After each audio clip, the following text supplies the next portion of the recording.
Kalau helikopter itu juga saya kira dalam jangka panjang pun masih diperlukan. Apalagi nanti ada helikopter yang pakai unmanned gitu. Dan sekarang sudah ada teknologinya itu. Nah, untuk operasi-operasi yang sangat risky ya.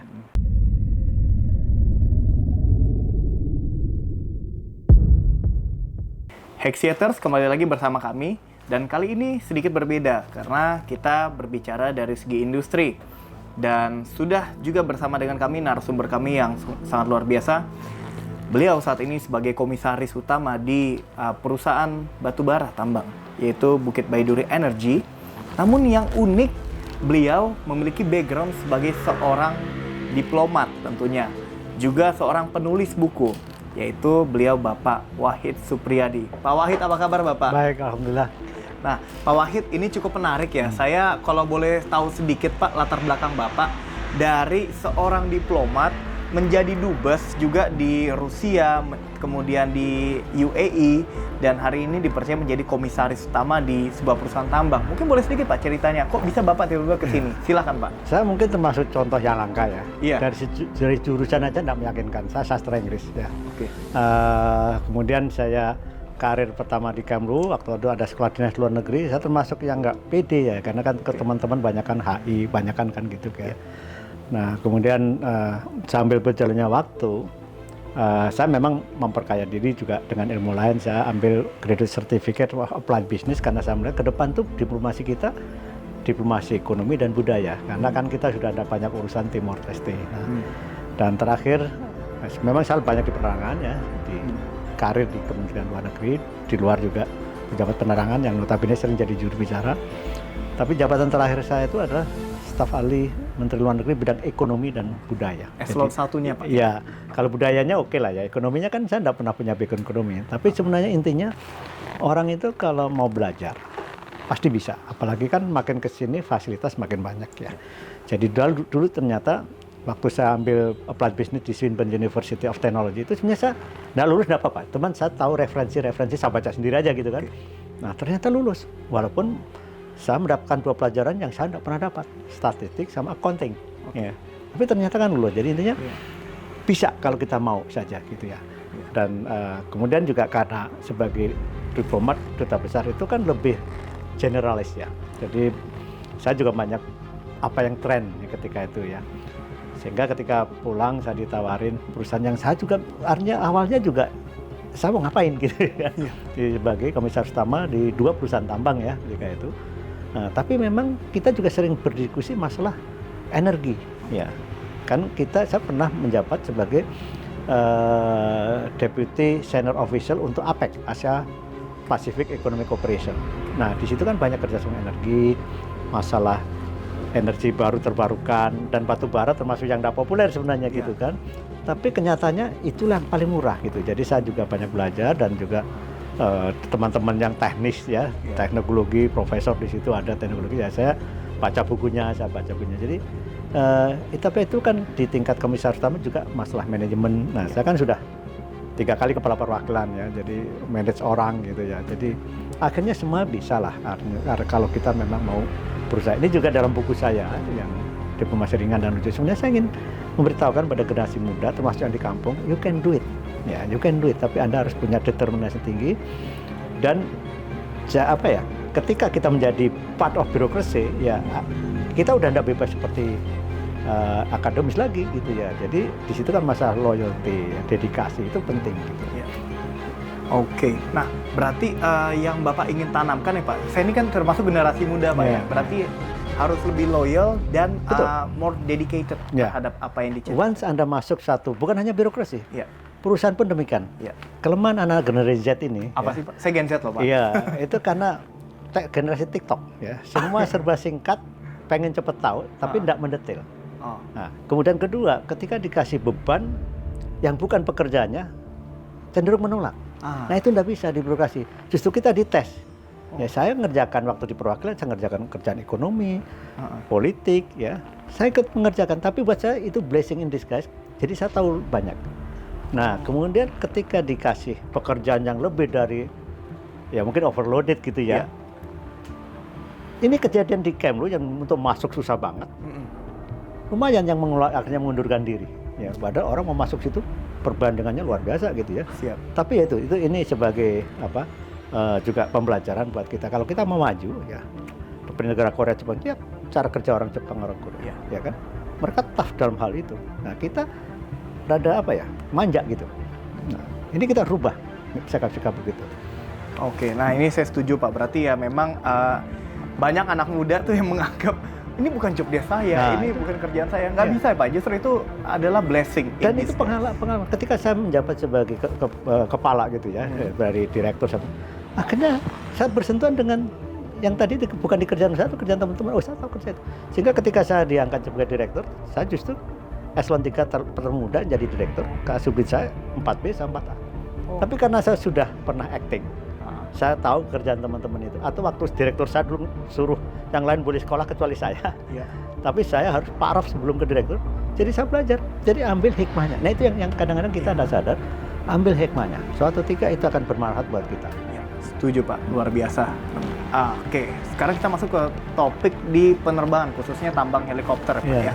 Nah, kalau Bapak melihat potensi peran drone, yang tanda kutip yang drone yang bisa mengangkut kargo atau penumpang dalam kegiatan operasional tambang batu bara saat ini dan di masa yang akan datang, ini Bapak akan melihatnya seperti apa Pak? Kalau Bapak drone ini satu teknologi yang masa depannya. Sekarang sudah mulai ya. Kita bicara 10 tahun yang lalu di masa depan. Sekarang sudah mulai betapa drone itu sangat bermanfaat.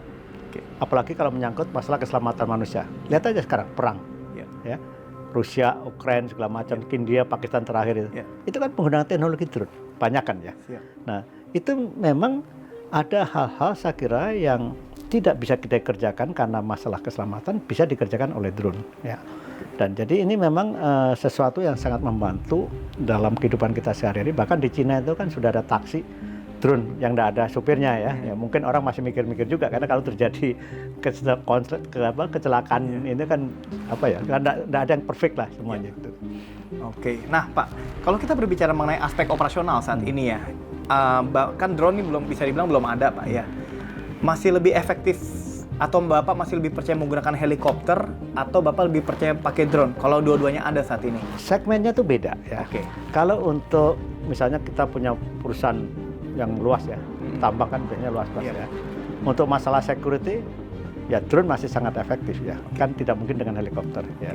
Kemudian juga untuk offshore ya, di misalnya seperti Pertamina itu kan, nah itu kan efektif sekali. Apalagi drone sekarang itu bisa dilengkapi dengan senjata juga. Kalau ada orang mau merampok atau mau mencelakakan, itu kita bisa apa ya, bisa lumpuhkan gitu hanya dengan drone dan tanpa melibatkan manusia ya. Jadi memang masing-masing punya kelebihan. Kalau helikopter itu juga saya kira dalam jangka panjang pun masih diperlukan. Apalagi nanti ada helikopter yang pakai unmanned gitu. Dan sekarang sudah ada teknologinya itu. Nah, untuk operasi-operasi yang sangat risky ya. Misalnya penyelamatan, search rescue di dalam pegunungan yang tajam segala gitu.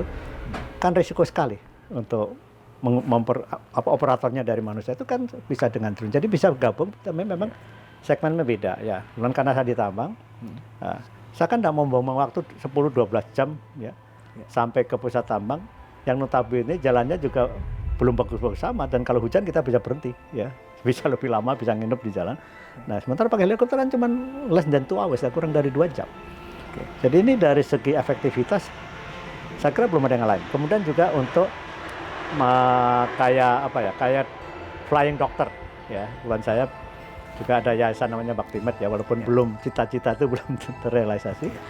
Nah ini untuk masyarakat perkampungan yang tidak bisa dicangkuk oleh kendaraan umum dan sebagainya, itu kan satu-satunya helikopter.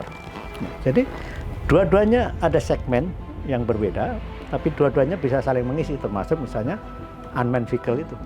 Nah sekarang itu tadi saya katakan, sekarang dengan unmanned vehicle itu helikopter dipasangin satu alat, ya untuk tugas berat udah tinggal kontrol aja di bawah. Ya. Nah, berarti tadi saya agak sedikit ter-highlight ya Pak ya, kayaknya Bapak melihat tuh helikopter tuh sebagai kebutuhan. Saya boleh bilang nggak kalau Bapak ini orang sibuk? Oh iya, memang saya terus termasuk saya employ orang yang untuk ngatur jadwal saya karena saya tidak hafal. Jadi kemana-mana tuh kalau untuk ke daerah yang terpencil yang travel time-nya jauh, Bapak mesti pakai heli gitu ya? Iya. Oke. Iya. Nah, Pak, tadi Bapak juga sudah mention mengenai kemampuan drone dan helikopter tuh berbeda segmen. Nah, Sekarang saya ingin bertanya Pak ya, kalau apakah Bapak melihat kemungkinan drone yang bisa mengangkut penumpang, ini sekarang istilahnya ada eVTOL. Tadi yang Bapak sampaikan juga ada rekanan di Rusianya Bapak yang sedang mendevelop itu. Apakah eVTOL ini atau drone yang bisa membawa manusia atau kargo akan benar-benar menggantikan fungsi seluruh helikopter, fungsi helikopter ya, khususnya pada industri tambang, mungkin dalam 10 atau 15 tahun ke depan? Tanggapan Pak Wahid, silakan. Ya, industri penerbangan, apapun namanya, apakah penerbangan biasa sama heli, itu kan isu pertama bagi orang umum seperti saya adalah safety, keselamatan. Dan banyak orang masih ragu. Bukan saya pertama kali, jujur aja ya, pertama kali saya ditanya, Pak besok ke site kita pakai helikopter, saya bilang ada cara lain enggak? Bisa, tapi bisa 10-12 jam mikir gitu kan. Ya okelah kita coba. Ternyata berapa kali aman ya, enggak ada ini ya. Memang ini isu sensitif karena dalam penerbangan itu ada istilah zero mistake ya. Enggak boleh salah sedikit pun. Kalau mobil enggak apa-apa, minggir gitu. Kalau pesawat kan enggak bisa. Nah, ini sebenarnya bagaimana kita memberikan public education bahwa sebenarnya teknologi kan makin maju. Ya, siapa dengan nuklir? Orang bicara kalau kita mau membangun PLTN, itu orang bicaranya pertama yang di Chernobyl. Ya. Tapi Chernobyl itu generasi pertama. Fukushima generasi 2. Itu pun masih termanage. Nah, sekarang itu kan generasi 4 sudah makin maju. Sama juga dengan helikopter. Saya kira semakin ke sini dengan teknologi, itu akan semakin aman. Ya. Tapi saya kira fungsi manusia masih tetap lah ya. Karena kan tetap aja mungkin sekian 1 atau 2% ada mistake-nya gitu kan. Kita tidak mau bagian 1-2% gitu ya. Nah, ada fungsi-fungsi itu untuk yang terutama misalnya flying doctor. Kan tidak mungkin memang ada sekarang namanya istilahnya itu bukan flying doctor ya. Jadi itu Medivac ya kan, bukan Medivac. Jadi semua itu online gitu.